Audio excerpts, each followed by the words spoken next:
आज आपल्याकडे इंदोरी माजलगावच्या मॅडम आलेल्या आहेत.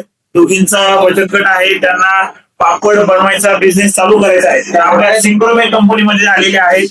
तर तुम्ही बघू शकता लाईव्ह डेमो आता तांदळाचे पापड आहेत. या मॅडम पापड घ्या. तर तुम्ही बघू शकता किती व्यवस्थित एकसारखे असे पापड येत आहेत. तांदळावर डेमो आहे. 1 HP ची मोटर आहे.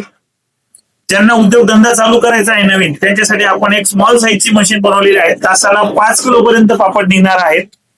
आणि याच्यामध्ये उडद, तांदूळ, नागली सर्व प्रकारचे पापड बनणार आहेत. तर आता या मशीन मध्ये अटॅच आपण शिटर करून दिलेला आहे. त्यांची मोटर आहे. तर आपण आता मॅडमला डायरेक्ट विचारूया. मॅडम, आता तुम्ही गेल्या अर्धा एक तास झाला आमच्या कंपनीमध्ये आलेल्या सिंक्रोमेट कंपनीमध्ये, तर तुम्हाला पीठ भिजून आणि आता या पापडाचा डेमो दाखवलेला आहे. तर तुम्ही आमच्या सर्व्हिस बद्दल आणि पापड मशीन बद्दल काय सांगा? तुमचं नाव आणि कुणाला तेही सांगा. माझं नाव सौ शीतल अशोक तौर आहे.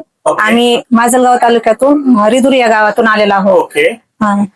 आम्ही इथे 1 तास झाला आलो आहोत. सगळीकडे पाहिलं आणि आम्हाला सगळी मोठी मशीन नको, पण छोटी मशीन ही छान वाटली.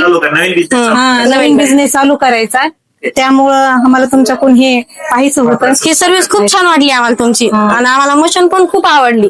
बरं, या पापड मशीन व्यतिरिक्त अजून कोणत्या मशीन पाहिल्या तुम्ही इथं? आम्ही कुरडईची एक मशीन बघितली इथं ओके. आणि गिरणी एक बघितली. मिरची कांड पाहिलं. मिरची काढा. दुसरं आलेला आहे. त्यांना नवीन उद्योगधंदा चालू करायचा आहे. त्यांच्या गावात घरी बसून त्यांना चालू करायचं आहे. तर मी त्यानंतर पापड मशीन, मिरची पाण्याची मशीन, कुरड्याची मशीन, शेवायची मशीन या सगळ्या मशीन पाहिलेल्या आहेत. यापैकी आता मॅडम पापड मशीन आणि आटा चिक्की या मशीन घेणार आहे. आणि कमी इन्व्हेस्ट मध्ये चांगली छान उद्योग चालू करायला. तुमचं म्हणणं आहे की कमी जागे कमी पैसे तुम्ही व्यवसाय चालू करता अशा मशीन आमच्याकडे अवेलेबल आहे.